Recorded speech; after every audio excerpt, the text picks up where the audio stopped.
할렐루야. 예, 거룩한 주일에 아름답고 복된 교회 예배 드리러 오신 여러분을 주의 이름으로 환영하며 축복합니다. 네, 오늘 예배 드리기 전에 앞뒤 사람에게 우리 함께 인사하겠습니다. 예수님 이름으로 축복합니다. 사랑합니다. 예, 고맙습니다. 이제 우리 다 같이 묵도하심으로써 신령과 진정으로 하나님께 예배 드리겠습니다.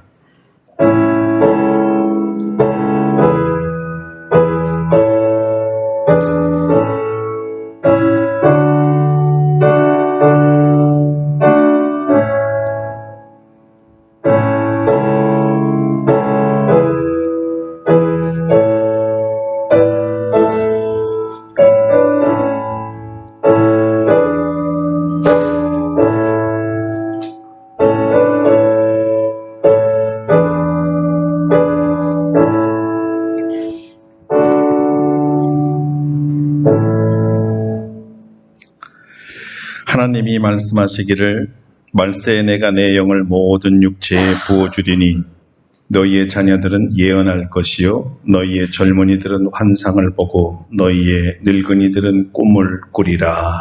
아멘.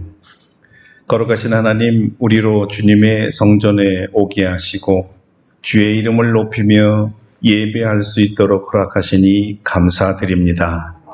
오늘은 성령 강림 주일입니다. 성부와 성자 하나님이 성령 하나님을 우리에게 보내주셔서 우리의 신앙에 유익 있게 하시고 풍성케 하시고 새삼을 얻게 하시고 성령님의 인도함을 받게 하여 주시니 감사드립니다.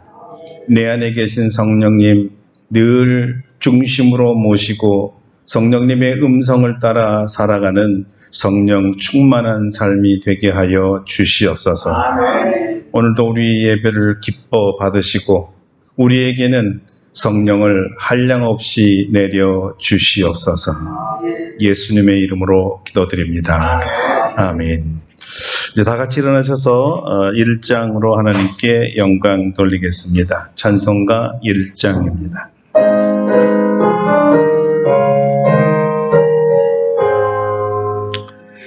만복의 근원 하나님 온 백성 찬송 드리고 저 천사여 찬송하세 찬송 성부 성자 성령 아멘.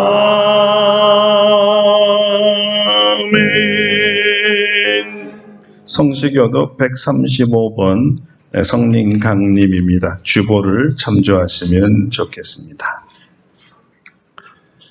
그의 위에 여호와의 영, 곧 지혜와 총명의 영이요 모략과 재능의 영이요 오직 하나님이 성령으로 이것을 우리에게 보이셨으니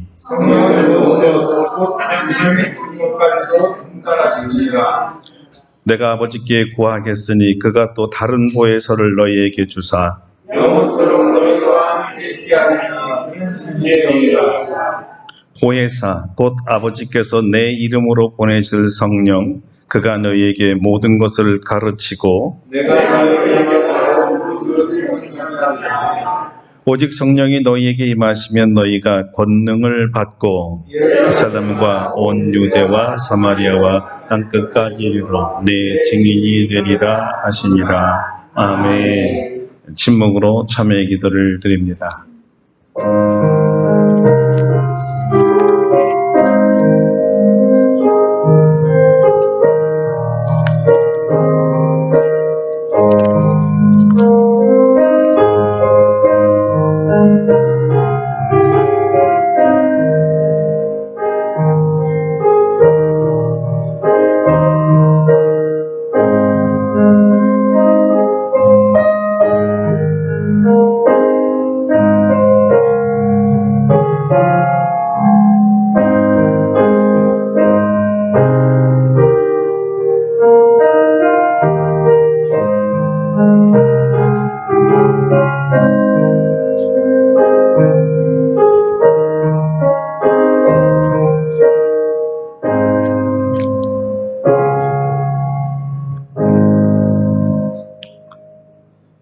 우리를 향하신 하나님의 용서의 말씀입니다.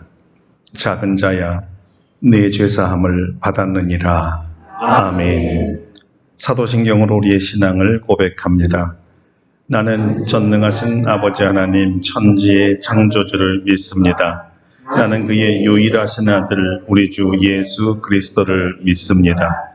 그는 성령으로 잉태되어 동정녀 마리아에게서 나시고 본디오 빌라도에게 고난을 받아 십자가에 못 박혀 죽으시고 장사된 지 사흘 만에 죽은 자 가운데서 다시 살아나셨으며 하늘에 오르시어 전능하신 아버지 하나님 우편에 앉아 계시다가 거기로부터 살아있는 자와 죽은 자를 심판하러 오십니다. 나는 성령을 믿으며 거룩한 공교회와 성도의 교제와 죄를 용서받는 것과 몸의 부활과 영생을 믿습니다. 아멘. 자리에 앉으셔서 183장 찬송하겠습니다. 183장입니다.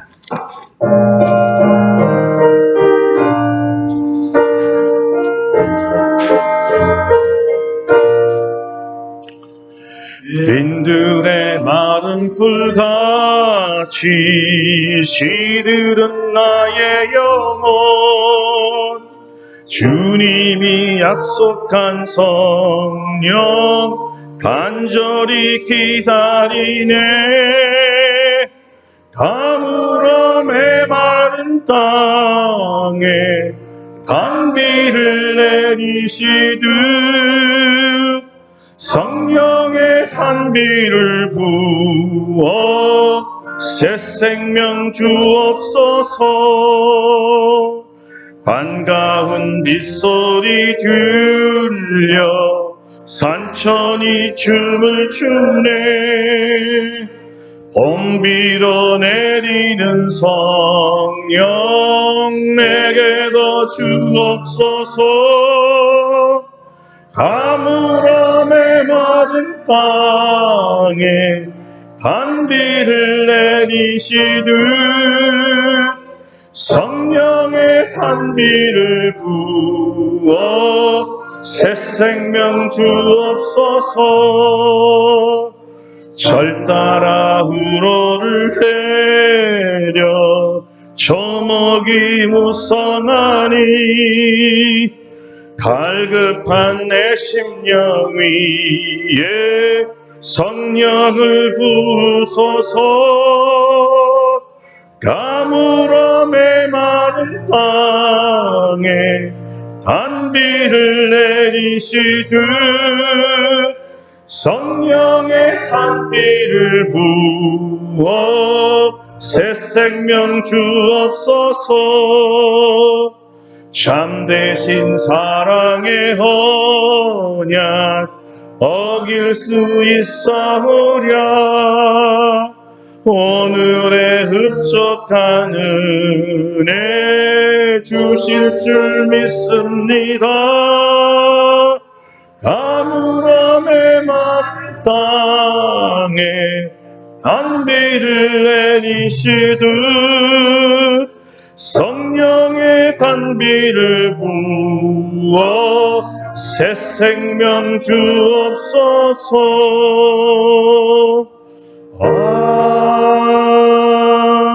아멘. 조영은 장로님께서 예배를 위해 기도해 주시겠습니다.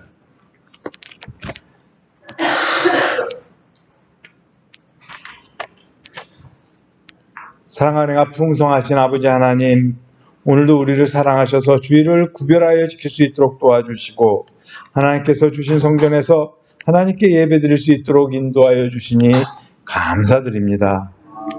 푸르는 어린이와 청년과 같은 계절인 5월이 이제 하순으로 접어들어 계절의 아름다움과 즐거움을 마음껏 누리고 있습니다. 이 좋은 계절에 하나님께서 우리에게 베풀어 주신 모든 것을 생각해 봅니다. 따뜻한 날씨와 신선한 공기, 푸릇푸릇 깊어가는 녹음과 우리 주변에 가득 찬 아름다운 꽃들, 사랑하는 가족과 또한 교회의 형제들, 매일매일 우리에게 주시는 삶의 단편 속에서 기쁨과 즐거움에 가득 차게 됩니다. 우리가 할 수 있는 일은 하나님께 감사할 수 있는 일밖에 없는 것 같습니다.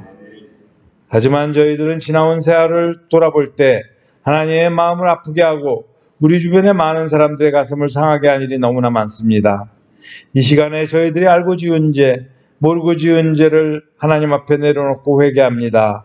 저희들이 다시는 같은 죄를 짓지 않도록 도와주시옵소서.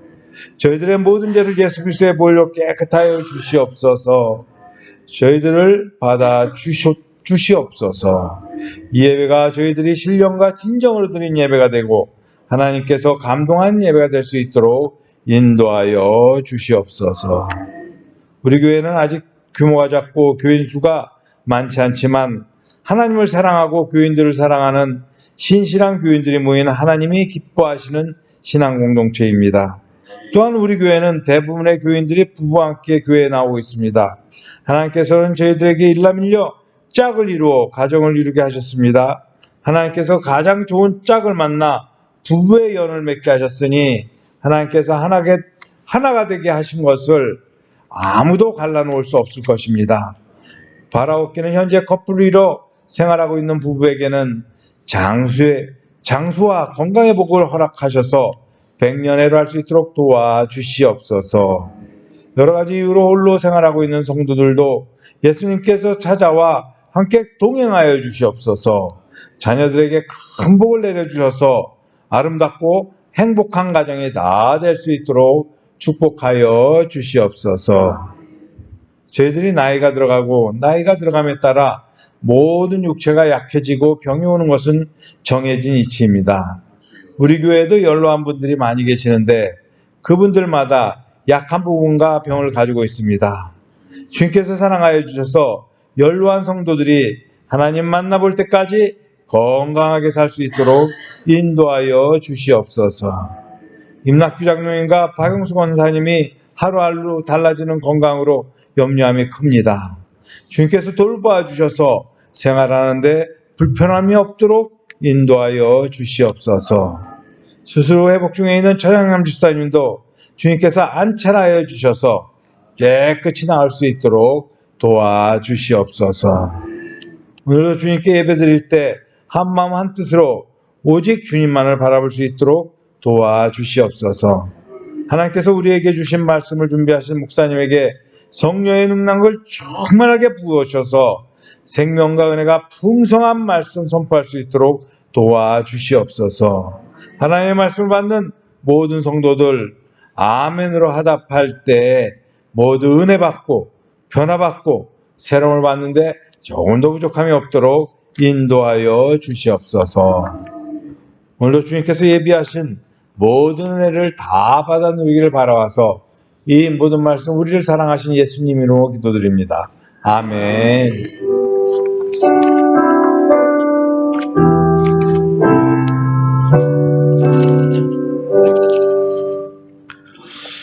감사합니다. 오늘 우리에게 주신 하나님의 말씀은 신약성경 사도행전 1장 8절 말씀입니다.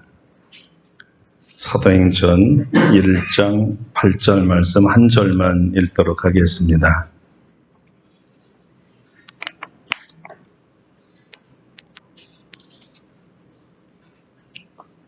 이제 사도행전 1장 8절 봉독합니다. 오직 성령이 너희에게 임하시면 너희가 권능을 받고 예루살렘과 온 유대와 사마리아와 땅끝까지 이르러 내 증인이 되리라 하시니라. 아멘. 아멘. 할렐루야. 오늘 이 말씀으로 하나님께서 큰 은혜 주실 줄로 믿습니다. 오늘은 성령이 오신 목적이라는 제목으로 말씀을 증거하겠습니다. 우리 교회력에 의하면 오늘이 성령 강림 주일입니다. 왜 성령님이 오셨을까요? 주님께서 승천하시면서 열흘 뒤에 유대인의 명절인 오순절에 제자들에게 약속하신 대로 위로부터 제자들에게 성령의 능력이 부어진 날입니다. 교회가 탄생한 날이라고도 합니다. 실제로 성령님이 부어주셨지만 성령님이 부어졌을 때 선물을 가지고 임하셨는데 그 선물이 다름 아닌 능력이었습니다. 사도행전 1장 8절에 의하면 성령의 오심은 주 예수 그리스도의 십자가와 부활의 증인이 되기 위한 능력을 주기 위해서입니다. 그러나 더 궁극적으로 그 내용을 살펴보면 제자들이 전하는 예수 그리스도의 죽음과 부활의 메시지를 듣고 믿어 회개하여 죄 씻음을 받게 하기 위해서입니다. 이 말을 간단히 한마디로 말하면 구원입니다. 죄인들에게 예수 그리스도의 생명의 복음을 전하여 그들이 믿음으로 예수님을 주와 그리스도로 영접하면 구원을 받기 때문에 그리스도를 영접하는 바로 그 순간 성령 하나님이 믿는 자 안에 들어가 내주하시기 때문에 복음을 전하는 자에게는 성령의 능력을 부어주고 그들의 메시지를 통해 예수를 믿는 자에게는 거듭나게 하사 성령의 내주가 시작되게 하기 위해서 성령님이 오셨습니다. 제자들에게 능력을 부어주어서 담대히 예수님의 죽음과 부활을 전하다가 예루살렘에 모인 사람들 중에 3,000명을 회개시켜서 구원을 선포한 이면에는 왜 성령님이 오셨을까에 대한 답을 우리에게 제공해 주고 있습니다. 왜 성령님이 오셔야 했을까요? 성령의 능력이 아니고는 이렇게 3,000명씩 회개시키는 부흥은 일으킬 수가 없었기 때문입니다. 사람의 힘으로는 불가능했다는 말이죠. 베드로가 설교한 내용은 실로 유대인에게는 치명적인 분노를 일으키기에 충분했기 때문인데요. 왜냐하면 베드로가 예수님을 십자가에 못 박아 죽인 자들이 유대인이라고 고발했기 때문입니다. 더 기가 찬 것은 유대인이 죽인 예수가 그들이 700년 이상을 기다려온 메시아라고 직설적으로 지적했기 때문이죠.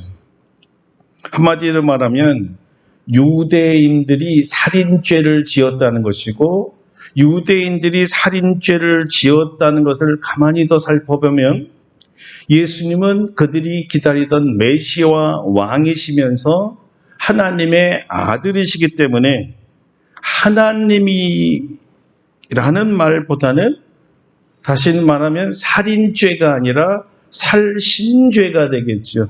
사람을 죽인 죄가 아니라 하나님을 죽인 죄를 지었다고 이렇게 고발하니까 유대인들의 입장에서는 노발대발할 일이 아니었겠습니까? 그럴 리가 없다. 예수님도 자칭 메시아라 몰아내세워서 십자가에 못 박아 죽게 한 유대인들이었잖아요. 그런데 하나님도 아니고 선지자도 아니고 일개 갈릴리 출신의 어부가 이런 얘기를 했는데 이 어부 하나 못 죽이겠습니까? 다시 말하면 제가 말씀드리고 싶은 점은 바로 이런 점입니다. 실상 베드로가 오순절에 모인 유대인을 향해서 너희가 하나님이신 예수 그리스도를 못 박아 죽였다 이렇게 선언하려면 자기 목숨을 내놓고 해야 할 형편이었다는 것입니다. 물론 이 복음 선포로 3,000명의 영혼을 추수하는 쾌거를 거두기는 했지만 보통 명절에 모이는 이 유다인의 숫자가 200만 명을 넘게 되는데 이들을 분노케 만들고 유대인들의 특징인 죄인이라고 생각했을 때는 가차없이 돌을 들어 던져 죽이려는 이런 면이 있었다는 것도 우리가 잊으면 안 된다는 것입니다. 그때 상황이 그렇게 사실은 살벌했다는 거죠. 여러분 왜 이들이 돌을 들어 베드로를 쳐 죽이려고 했겠어요? 여러분 상황을 좀 이해하셔야 됩니다. 베드로가 지금 예수가 부활했다는 이 소식, 그리고 그들이 이 예수를 죽였다는 이 메시지를 전할 때는 단지 3,000명의 쾌거가 아니라 자기를 죽이려고 돌을 들고 있는 수백만 명의 유대인 앞에서 이런 일이 일어났다는 거예요. 자, 이것을 알면서도 다시 말해 유대인을 예수님을 십자가에 못 박아 죽인 살인자로 몰아갈 때는 이들이 던진 돌에 만져 죽을 것을 알고 한 얘기예요. 이렇게 죽을 줄 알면서도 어떻게 베드로는 죽으면 죽으리라고 일사각오를 가지고 선포할 수 있었을까요? 이것이 왜 성령님이 오셔야 했는가 이유입니다. 이에 대한 답은 예수님의 말씀에 정확하게 나와 있습니다. 그래서 다시 오늘 본문 사도행전 1장 8절을 읽어보겠습니다. 오직 성령이 너희에게 임하시면 너희가 권능을 받고 예루살렘과 온 유대와 사마리아와 땅끝까지 이르러 내 증인이 되리라 하시니라. 여기서 성령님과 관련된 핵심 단어는 다름 아닌 권능과 증인입니다. 성령님이 오신 목적은 제자들과 오늘날의 우리 그리스도인들에게 권능을 부어주시기 위해서 오셨습니다. 그런데 왜 우리에게 권능을 부어주시려고 했을까요? 예수님의 증인이 되기 위해서입니다. 그렇다면 예수님이 증인이 되는데 왜 권능이 꼭 필요할까요? 증인이 되려면 정작 언변의 이 능력이나 또는 똑똑함이나 논리의 설득력이 필요한 것 아닙니까? 물론 맞습니다. 다 필요하죠. 그러나 이런 논리적 설득의 능력을 발휘하기 전에 돌이 날라와서 나를 죽인다면 이런 언변의 능력이 무슨 소용이 있겠습니까? 아니면 아예 이런 위험과 고난이 예고된 것을 뻔히 알고 있는 상황이기 때문에 아예 죽음이 두려워서 증인되기를 포기하고 도망가려 하지 않았을까요? 이전에도 도망갔었잖아요. 그럼에도 불구하고 이런 개연성을 무릅쓰고 정면으로 나와서 복음을 전하게 하려면 과연 무엇이 필요할까요? 이 죽음의 공포나 두려움을 이길 강력한 힘이 필요하겠죠? 예, 바로 성령님이 부으실 권능이 이 죽음을 이기는 능력이었습니다. 죽음을 갖고 온 증인에게는 죽음이 더 이상 두려움의 대상이 아니지요. 두려움을 느끼지 않게 할 담대함과 겁 없음과 능력을 말하는 것입니다.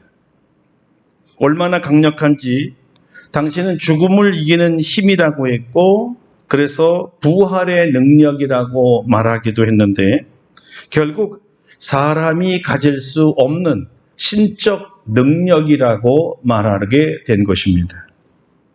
그래서 이 언어를 자세하게 공부하다 보면 이 능력은 헬라어 언어로는 듀나미스라고 하는데요. 오늘날 현대인들이 잘 사용하는 다이나마이트의 어원입니다. 그러니까 폭탄이 터져나갈 때 생성되는 힘을 말하는 거죠. 폭발력을 말하는 거예요. 이 터져나가는 힘이 마치 화산이 터져나갈 때 용암이 하늘 끝까지 올라가게 만들었던 그 힘이죠. 바로 성서기자들이 누가가 사용한 단어가 듀나미스, 이런 강력한 힘을 말하고 있는 것입니다. 자, 이런 강력한 힘이 내면에서부터 치솟아 올라오니까 내 안에 잠재해 있었던 두려움이나 공포나 염려가 다 날아가 버린 거예요. 사라진 것입니다. 바로 이것이 성령의 권능입니다. 이 권능을 주 예수님께서 제자들에게 부어주시겠다고 이미 약속했었습니다. 더 정확하게 주님의 증인이 되고자 하는 자에게 부어주실 권능이요. 그래야 주님의 증인이 될 수 있기 때문입니다. 자, 우리가 또 살펴봐야 할 것은요, 이 약속에 대한 뉘앙스입니다. 성령의 권능을 받고 증인이 되리라라는 이 말은요, 사실은 증인이 되어야 한다 또는 증인이 되라는 명령형으로 되어 있다는 사실입니다. 여러분 이것을 아셔야 됩니다. 증인이 되는 것은 선택이 아니라 필수라는 의미였습니다. 주님은 내가 너희에게 성령을 보내서 권능을 줄 텐데 그때 너희는 나의 증인이 되어야 한다. 증인이 되거라. 이렇게 말씀하신 것이었어요. 그래서 이것을 우리는 지상 대명령이라고 말하고 있는 것입니다. 증인이 되는 것은 주님의 명령이에요. 자, 누구의 명령이라고 했습니까? 주님의 명령인데요. 굉장히 흘려보내는, 우리가 쉽게 생각하는 말이에요. 주님의 명령. 그래서 여러분에게 하나 질문을 하겠습니다. 여러분은 예수님을 주와 그리스도로 영접하셨습니까? 여러분의 왕이시고, 여러분 삶의 왕이시고, 여러분의 생명과 이 생사화복을 주장하는 하나님이라고 믿으십니까? 근데요, 잠깐만요. 좀 생각 좀 해보고요 하는 사람이 있어요. 글쎄요, 예수님의 명령? 좀 생각 좀 해봐야 되겠습니다. 아무리 주님이 나에게 명령하셨어도요, 제가 좀 요즘에 바빠요. 못해요. 다른 할 일이 너무 많아요. 몸이 2개라도 못해요. 그리고요, 저는 준비가 아직 안 됐습니다. 아니, 증인이 되는 거는 목사님만 되는 거 아닌가요? 평신도 아니죠? 저는 아니지요? 혹시 여러분 마음에 이런 생각들이 드시나요? 여러분, 누가 나는 아니지요 하면서 예수님의 명령, 주님의 명령에 제외를 받을 수 있을까요? 너는 열외야, 너는 예외라니까 이렇게 따로 안 해도 된다고 하는 사람이 있을까요? 어떻게 생각하십니까? 있습니다, 여러분. 그 사람은 누굴까요? 예수님을 주라 고백하지 않는 사람이고 예수님의 제자가 아니라고 생각하는 사람들은 명령 안 받아도 됩니다. 순종 안 해도 돼요. 나의 주님이 아니니까요. 내가 주님의 제자도 아닌데 명령 들을 필요 없지요. 그래서 있습니다가 답입니다. 그리스도인이 아닌 사람은 열외입니다. 그들은 주님의 증인이 되지 않을 수 있습니다. 아니, 될 수도 없어요. 아예 증인될 자격이 없으니까요. 그렇다면 이런 불신자들만 빼고 모든 그리스도인들, 예수님을 주님이라고 고백하고 영접한 사람들이라면 한 사람도 예외가 없습니다. 그래서 다시 묻겠습니다. 여러분은 예수님을 여러분의 주님으로 모시고 있습니까? 아멘. 예수님의 제자입니까? 아멘. 그럼 여러분이 증인이 되셔야 합니다. 아멘. 근데 여러분 지금 아멘 힘차게 잘하셨는데 다음 구절은 더 심각합니다. 상당히 우리를 고민하게 만듭니다.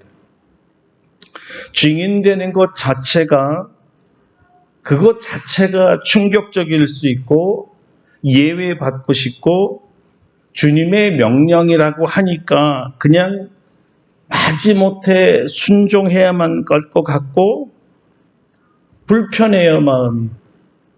순종하고 싶지를 않아요. 증인되는 것 자체가 나를 괴롭히는 거예요. 심각해요. 그런데 더 심각한 게 있다고요? 그러면 목사님 그만 얘기하세요. 안 들을래요. 증인되는 것만으로도 저는 골치가 아프거든요. 그런데 들으셔야 합니다. 듣고 나중에 선택하세요.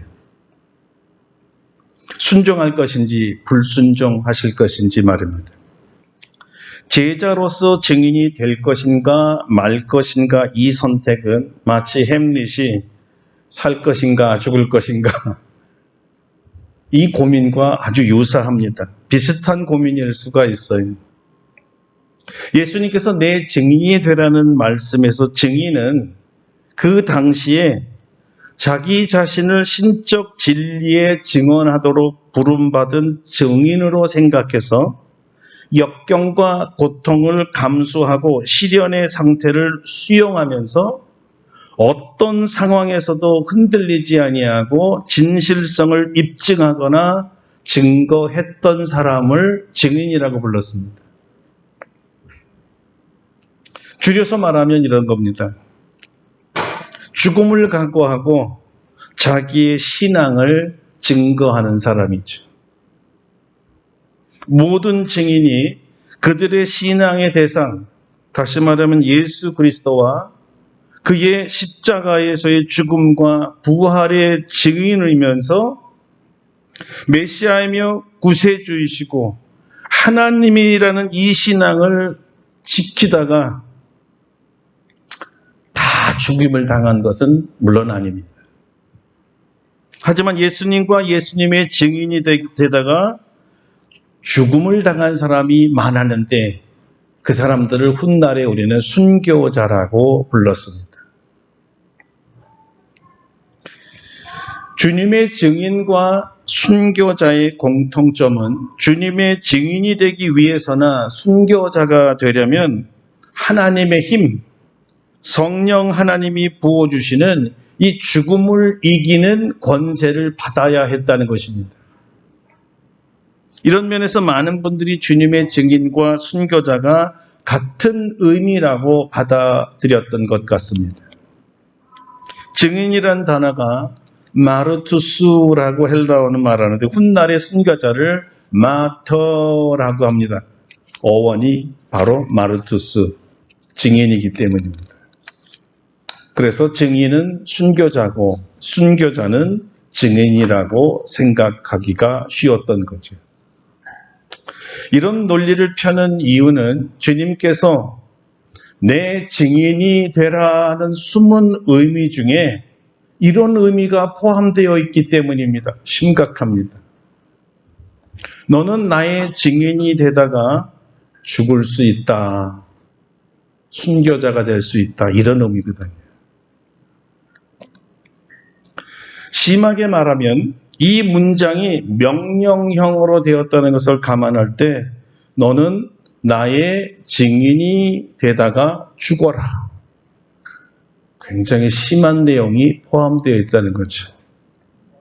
그러면 자, 여러분 여기까지 듣고 나서 선뜻 예, 그래도 저는 주님의 증인이 되겠습니다. 죽어도 좋습니다. 이렇게 나설 수 있는 분이 계실까요? 오늘날에는 이사야처럼 내가 여기 있습니다. 나를 보내셔서 이렇게 즉시로 아멘하던가 베드로나 이 바울이 고백했던 것처럼 주님 당근이지요. 제가 이미 수차례 죽는 데까지 주님을 따라가지 않았습니까? 한 번 실수는 실수고요. 그건 병가지상사고요. 다시는 실수하지 않을 겁니다. 이번에는 절 믿어주세요. 죽기까지 따르겠습니다. 베드로의 말이거든요. 베드로는 자기 말대로 그 다음에는 예수를 위해서 증인이 되다 죽었습니다. 베드로는 어떻게 이 죽음을 각오하고 수백만 명의 유대인이 모인 이 오순절날에 성전에서 아주 주저함 없이 겁 없이 담대하게 나는 예수의 증인입니다. 이렇게 선포할 수 있었을까요? 이젠 여러분 답을 다 아시겠죠? 예, 나는 예수님이 보내주신 성령님께서 죽음을 이길 권세와 능력을 주셨고 겁 없이 선포하고 담대하게 선포할 수 있는 힘을 주셨기 때문입니다. 저는 더 이상 유대인이 두렵지 않습니다. 군중의 함성도 두렵지 않습니다. 비록 수백만 개, 수십만 개의 돌이 나에게 날라와 아예 나를 다 찢어버리고 뼈까지 부셔버리고 가루가 될 정도로 돌을 던져도 저는 두렵지 않습니다. 여러분, 이것이 성령의 권능을 받을 이유입니다. 예, 성령님은 우리에게 바로 이런 권능을 주시기 위해서 오신 것입니다.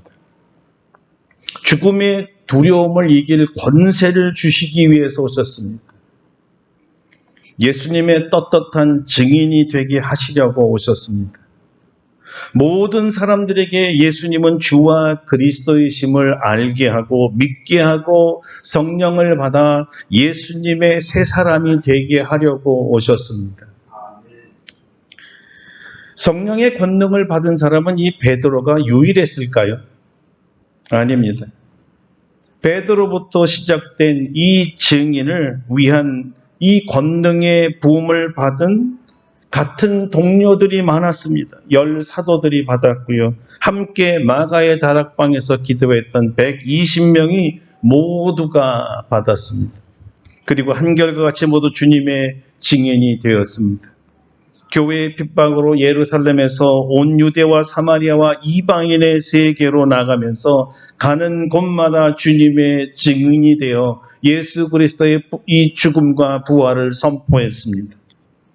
그 도중에 사울이란 청년이 부활하신 예수님을 직접 만나서 구원을 받은 후에 바울이 되면서 그는 죽는 날까지 성령의 권능을 받아 모든 족속에게 예수님을 전하는 증인으로 살았습니다. 바울이 죽은 뒤에는 더 이상 주님의 증인이 나타나지 않았을까요? 아닙니다.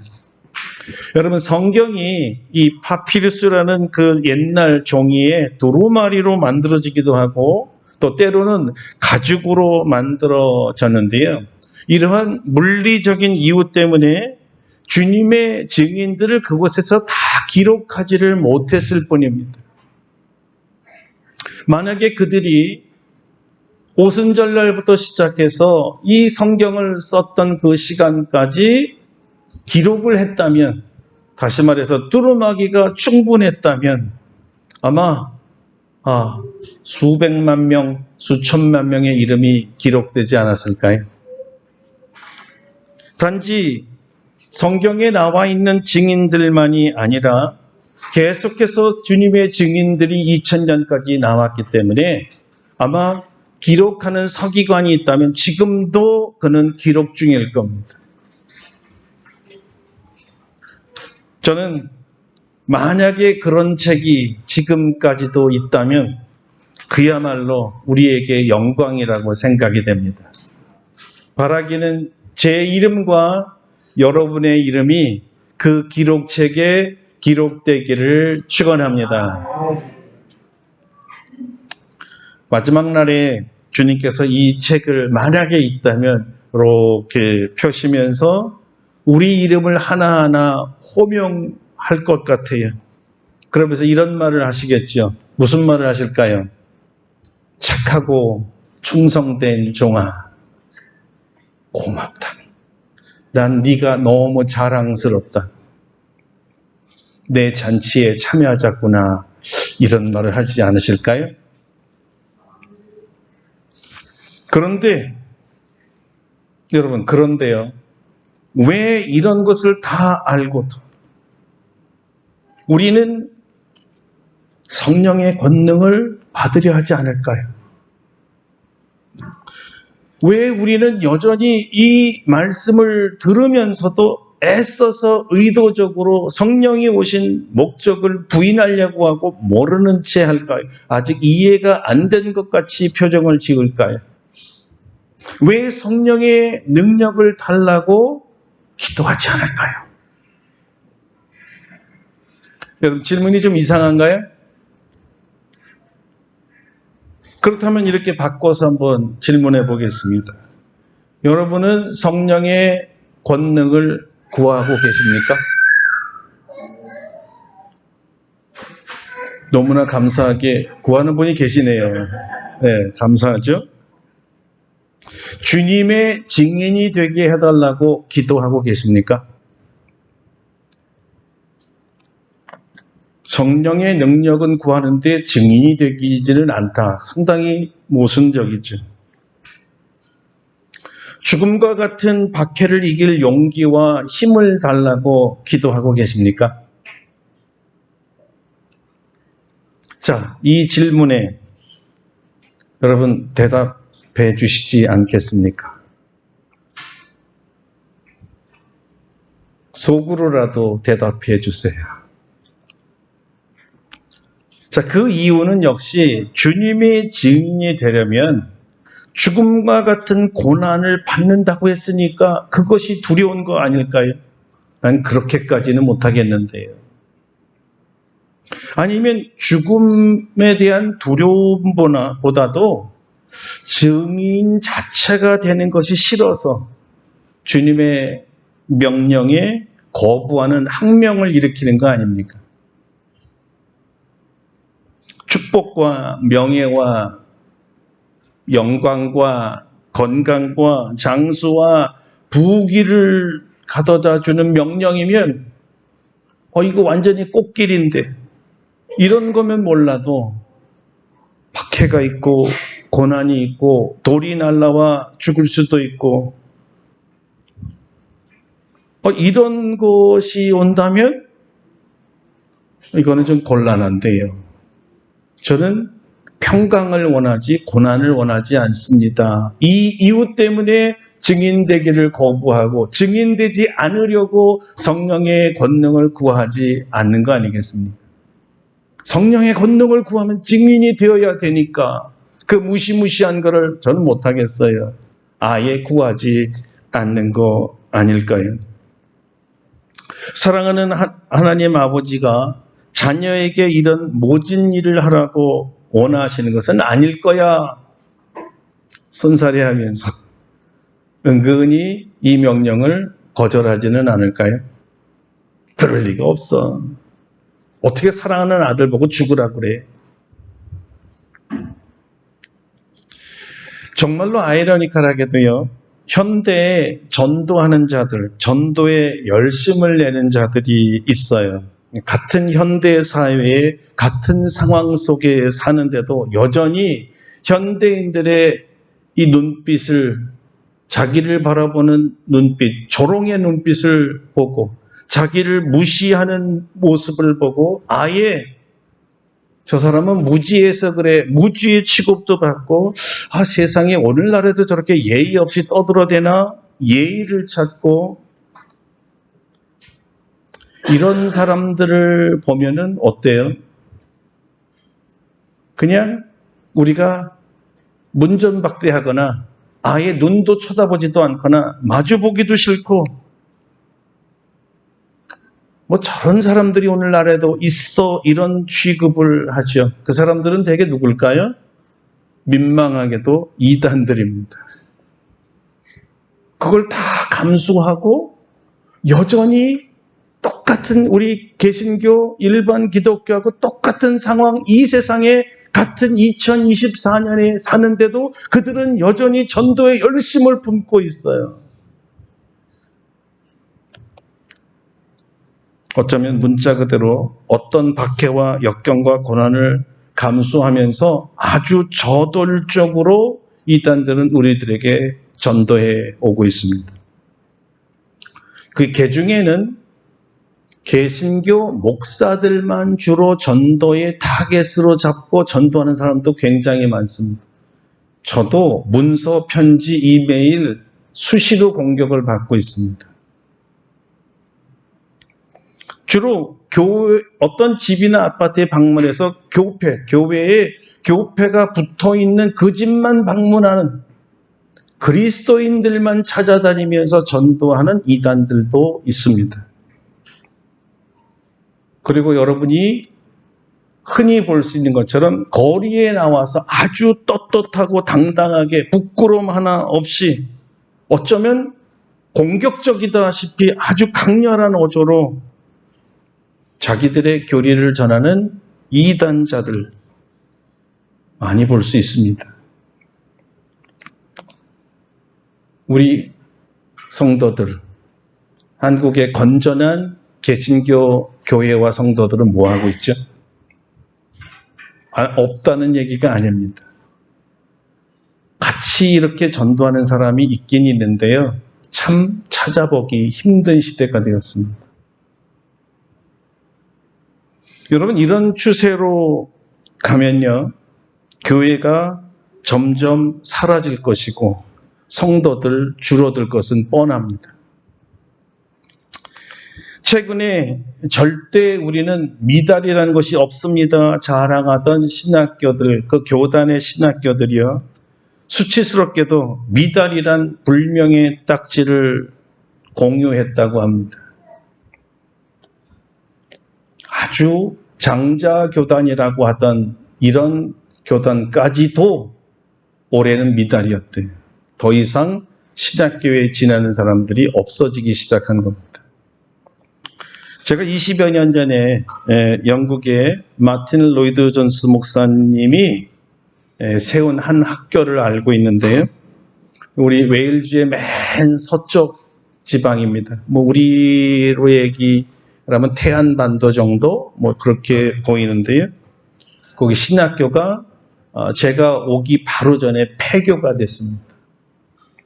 왜 문을 닫았을까요? 더 이상 신학생이 없었기 때문입니다. 신학생이 3명 지원했는데요. 교수가 12명이면 운영이 되겠습니다. 그냥 폐교가 된 거죠. 같은 시기에 제가 살고 있던 마을에서는요. 제가 살던 거의 10여 년 동안에 무려 25개의 교회가 문을 닫았고, 심각한 것은 세간에 팔렸는데 이 성전들이 다 성도들의 헌금으로 지어진 거 아닙니까? 근데 이 하나님의 성전이 팔렸을 때에는 이교도들이 들락거리는 선술집으로 바뀌어진다는 사실입니다. 뭐 영국에서는 펍이라고 하는데요.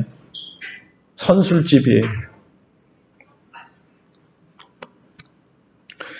지금 우리가 이 현상을 그대로 따라하기 때문에 아주 무서운 경각심을 가질 수밖에 없습니다.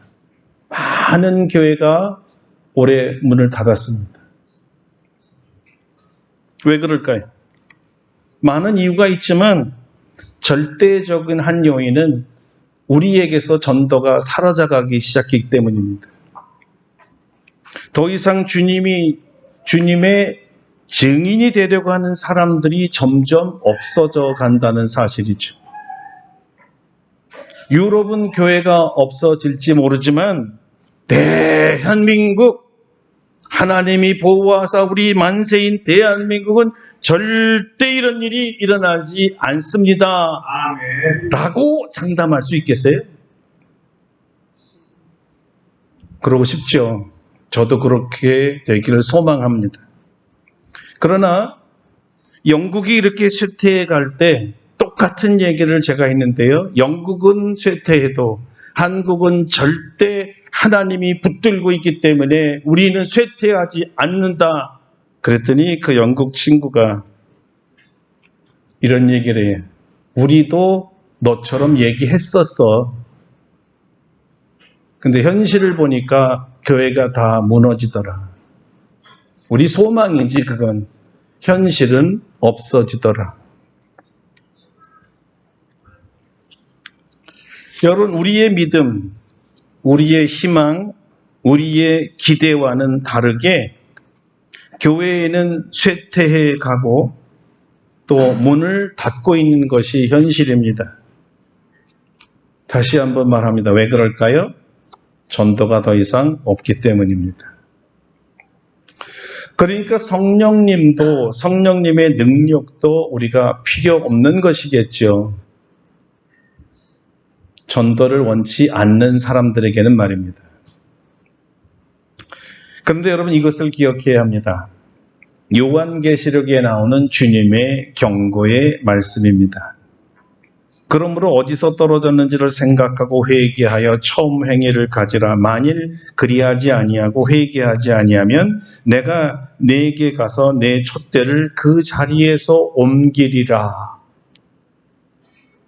굉장히 무서운 말인데요. 어느 교회에게 하신 말씀이었을까요? 에베소 교회입니다. 에베소 교회가 요한을 통해 전달된 이 하나님의 메시지를 듣고 회개하고 첫사랑을 가졌을까요? 답은 촛대가 옮겨졌는지 여전히 그 자리에 있는지를 확인한 것입니다.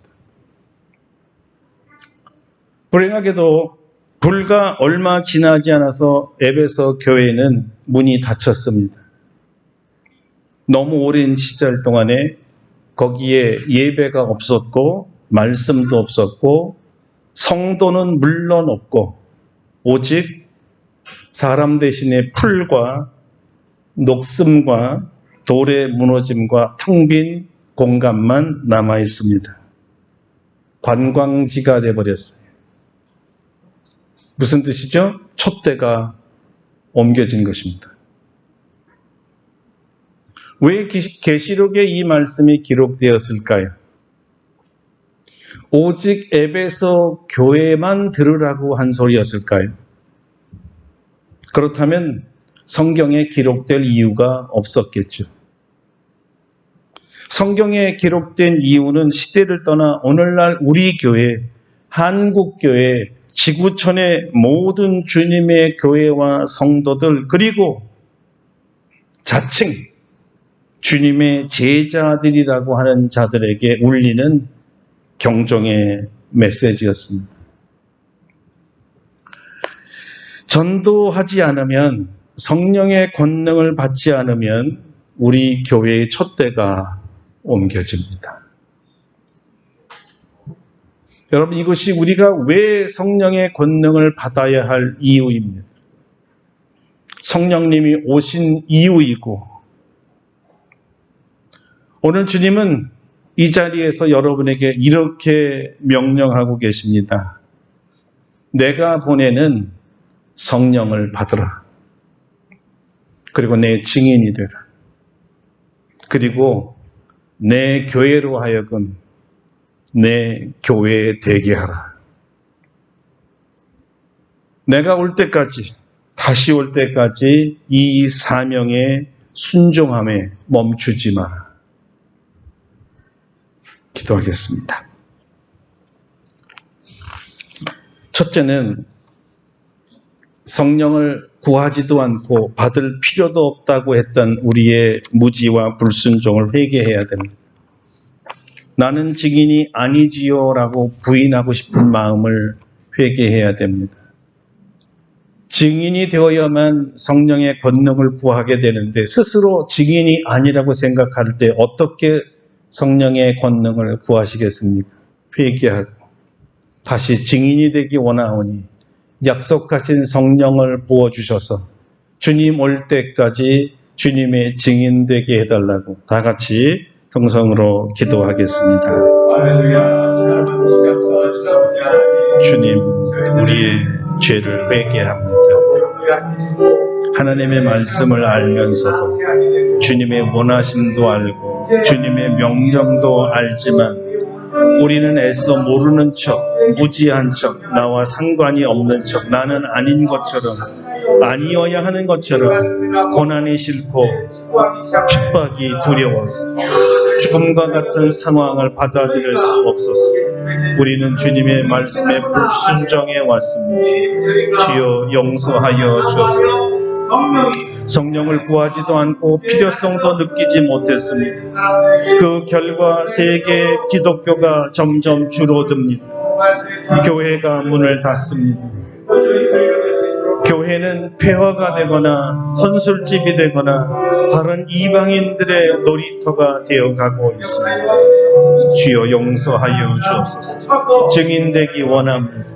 주님의 말씀에 순종하기 원합니다. 성령을 부어 주옵소서. 권능을 주시옵소서. 그래서 서울과 온 대한민국과 땅끝까지 이르러 주님의 증인 되게 하여 주시옵소서. 예수님의 이름으로 기도드립니다. 아멘. 예, 말씀을 생각하시면서 185장 부르시고 준비하신 예물 봉헌하겠습니다. 185장입니다.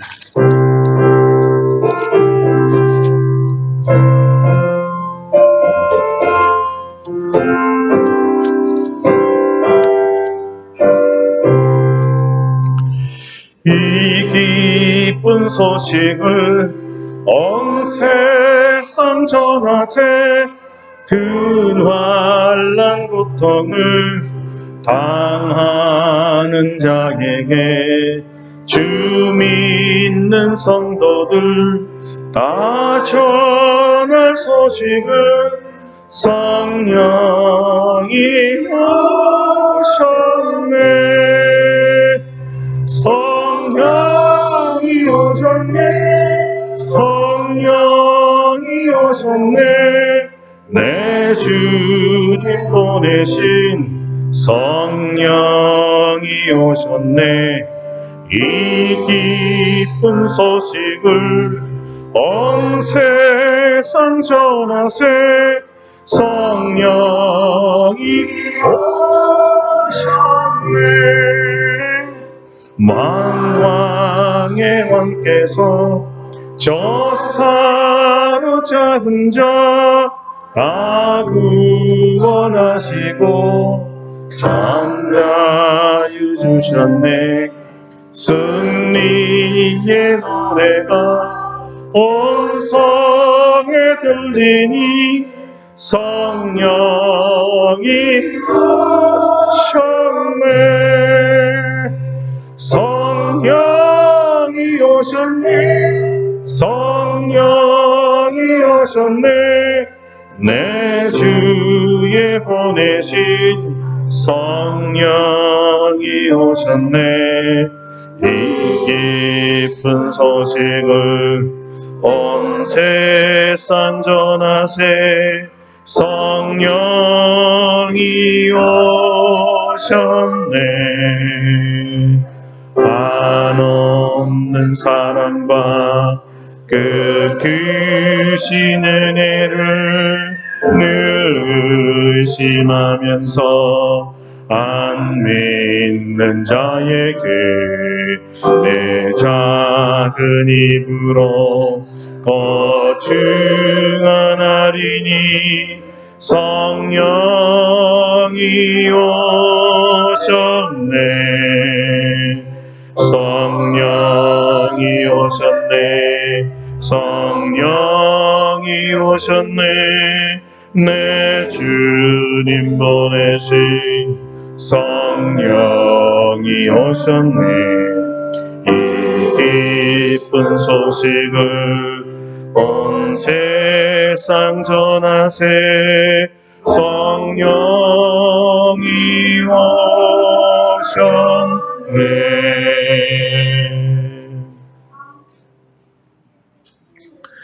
거룩하신 성삼위 하나님께 감사와 찬송과 영광을 돌립니다. 우리의 연약하고 두려워하는 우리들 심령에 성령님을 보내주시고 권능을 부어주셔서 주님의 증인되게 하시오니 감사드립니다. 주님의 명령에 따라 예하고 순종하기 원하오니 약속하신 성령을 한량없이 부어 주시옵소서. 오늘도 주님께 감사하는 마음으로 귀한 예물을 드립니다. 주정헌금으로 11조와 감사헌금으로 건축헌금과 선교헌금과 구제헌금과 여러 제목으로 드렸습니다. 주님 일일이 받아주시고 축복하여 주시옵소서. 만배로 대갚아 주시옵소서. 우리 성도들의 삶이 부요해지게 하시고 번성하게 하시고 창성하도록 축복하여 주시옵소서. 주님의 증인이 되기 위하여 땅끝까지 가기 위하여 땅끝 전도를 위하여 주님의 물질이 필요합니다. 주님 귀한 헌금을 하게 하시고 주님 오실 때까지 우리에게 주신 사명 가서 제자를 삼으라는 이 명령에 순종케 하여 주시옵소서. 살아가는 모든 성도들의 산업이 불같이 일어날 것이며 특별히 우리 젊은 우리 청년들과 집사님들의 산업을 일으켜 주시고 자라나는 모든 세대에게도 성령을 주셔서 하나님이 쓰시는 교회, 하나님이 쓰시는 귀한 그릇들이 되도록 역사하여 주시옵소서. 저희가 지원하는 모든 선교 대상자들과 선교사들과 기관 위에 함께 하시고 열매 있도록 축복하여 주시옵소서. 아멘. 우리 살아생전에 한 영혼이라도 더 구원하며 갈 수 있도록 도와 주시옵소서. 우리에게 건강도 주셔서 건강으로 인하여 선교 사명이 불가능한 일이 없도록 도와 주시옵소서. 오늘날에도 투병하는 성도들이 있습니다. 가서 안수하여 주시고 주님의 이름으로 치료하시고 기적을 일으켜 주시옵소서. 한 주간도 주님 손에 맡기오니 우리의 할 일과 할 말을 가르쳐 주시고 주의 뜻대로 살아 승리하는 한 주간 되게 하여 주시옵소서. 오늘 특별히 아름답고 복된 교회를 방문한 귀한 하나님의 자녀들을 축복하여 주시고 저들의 모든 사업과 마음의 소원들이 이루어지게 하여 주시옵소서. 예수님의 이름으로 기도드립니다. 아멘.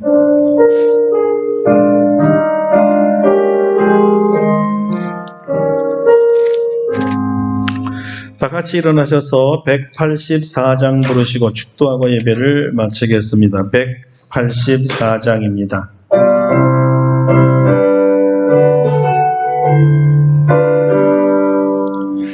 불길 같은 주 성령 간구하는 우리께 지금 강림하셔서 영광 보여주소서. 성령이여 임하서 우리 영의 소원을 만족하게 하소서. 기다리는 우리에게 불러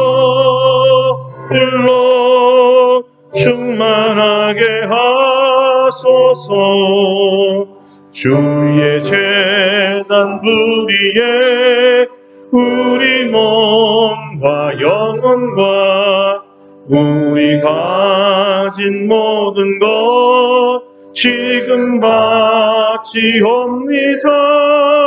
성령이여 임하사 우리 영의 소원을 만족하게 하소서. 기다리는 우리에게 불러 충만하게 하소서. 모든 것 다 바치고 비겁인 내 마음에 성령 충만하도록 주여 채워주소서. 성령이여 임하사 우리 영의 소원을 만족하게 하소서. 기다리는 우리에게 불러 충만하게 하소서. 구속하신 주께서 약속하신 성령을 믿고 간구하오니 지금 내려주소서. 성령이여 임하사 우리 영의 소원을 만족하게 하소서. 기다리는 우리에게 불러 충만하게 하소서. 아멘.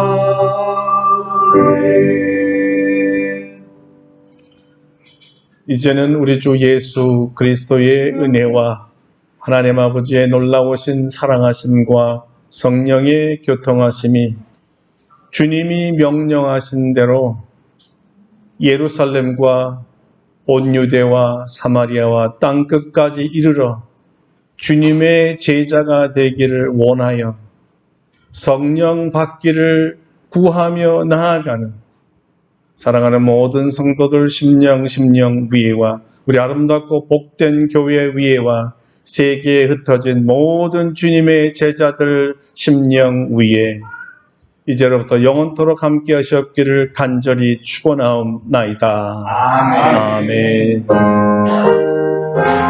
할렐루야. 할렐루야. 주님 감사. 우리 주님께 감사와 영광의 박수하겠습니다. 네, 착석하시겠습니다. 고맙습니다.